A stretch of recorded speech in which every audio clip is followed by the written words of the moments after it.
Të nderuar të pranishëm, почитуван премиер на владата на Република Македонија, господин Зоран Заев, и нderuar зëvendës kryeministër, i ngarkuar për çështjet evropiane, zoti Bujar Osmani, i nderuar министр и punëve të mbrëmshme, почитуван заменик председател на владата и министр за внатрешни работи, господин Оливер Спасовски, i nderuar ministër njëjtë i kësaj zone, zoti Sadullah Duraku,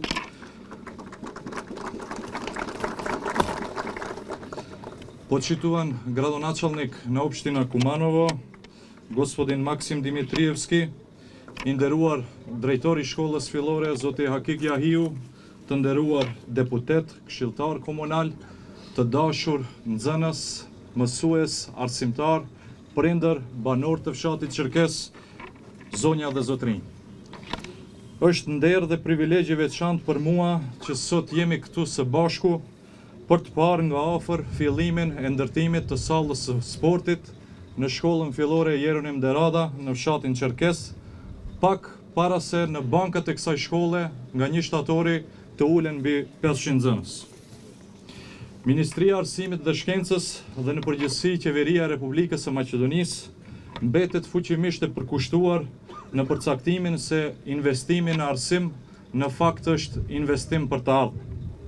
E do rasti të nënvizoj se në për shumë vendbanime, qytete, fshatra, anë këndvendit janë ngritur dhe po ngriten salla moderne të sporteve, të pajisura me rekuizita të nevojshme, dhe kjo padyshim ka bërë që të arrihen suksese të lakmueshme, të zbulohen edhe talente të reja.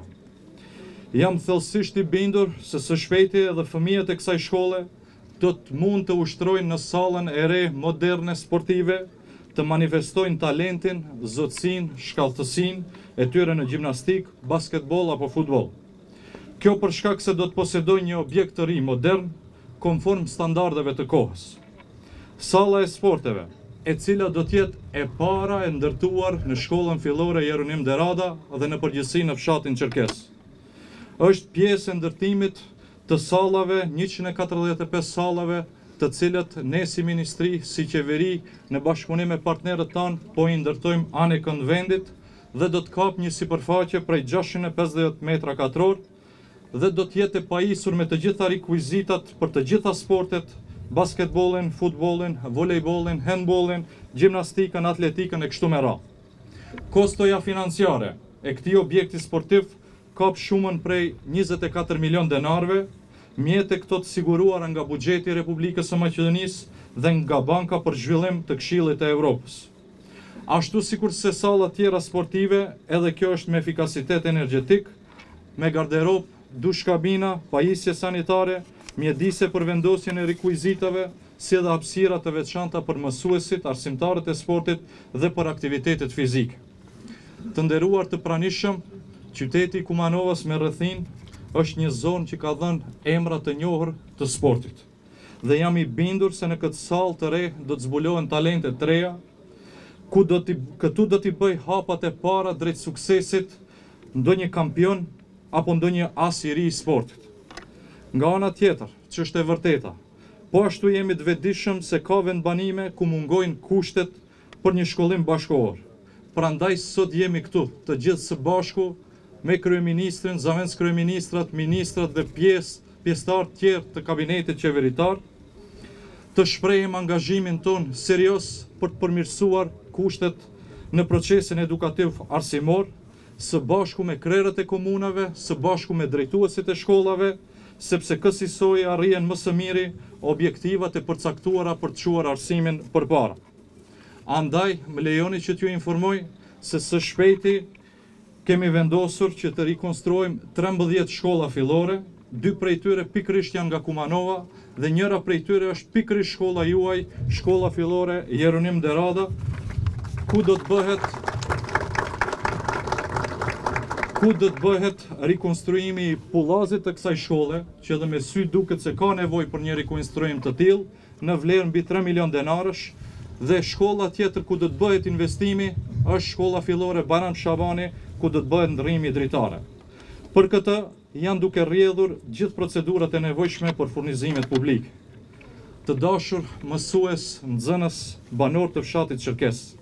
Jam thellësisht i bindur se kjo shkollë, po dhe i gjithë fshati, me sallën e sporteve që pritet të përfundoj më së voni brenda një viti, do duhet të arsyetoj emrin e madh që mban kjo shkollë, emrin e Jeronim Deradës. Ashtu siç poetët i kanë kënduar shkrimtarit, atë që bënën të tjerët me shpatë, të njëjtën e bëri me penë i madhi Derad. Prandaj të gjithë duhet të angazhohemi maksimalisht që të punojmë dhe të pushtojmë hapësira të reja në oqeanin e pafund të dijes, në frymën e thënies së Naimit, vetëm dritë e diturisë përpara do të na shpjerë. Kjo në fakt është fryma me të cilën na edukuan prindërit tanë, ky është amaneti brezave dhe abdetarëve të këtij vendi, është përcaktimi ynë për politikat arsimore në vend. Besoj se mendimin e të gjithëve mund t'ja dalim këtij synimi madhor. Arsimimi cilësor i fëmijëve tanë është qëllimi dhe misioni ynë lidhur për të njëjtën. Ju faleminderit, po më lejoni disa fjalë edhe në gjuhën maqedonase për hir të pranishmeve këtu. Почитуван премиере, почитувани представници од владата, ми представува особено чест и задоволство што денеска сме тука заедно да го одбележиме за почнувањето на градежните работи за изградбата на новата спортска сала во основното училиште Јероним Дерада во село Черкесе, училиште во кое за нешто повеќе од еден месец во клупите ќе седнат повеќе од 500 ученици. Спортската сала која ќе биде прва изградена сала во училиштето Јероним Дерада и во село Черкези е дел од изградбата на 145 спортски сали. Ова сала е со површина од 650 метри квадрат и истата ќе биде опремена со реквизити за речиси сите спортови: кошарка, одбојка, ракомет, гимнастика, атлетика и така натаму. Секако дека плановите за реконструкција на училиштата и изградба на спортските сали продолжуваат и во иднина. Ова што денес го најавив за реконструкција на училиштата во учебната година 2018-2019, како и ова спортска сала која што наскоро ќе биде во служба на спортските активности за учениците на Јероним Дерада, е само мал дел од плановите за регулирање и подобрување на образовниот систем во Македонија. Тоа е во духот во кој што бевме едуцирани, воспитувани од страна на нашите родители, тоа е аманет од постарите генерации, тоа е наша определба за образовните политики. Верувам дека заедно со владата, заедно со ваша помош, можеме да ја постигнеме ова голема цел.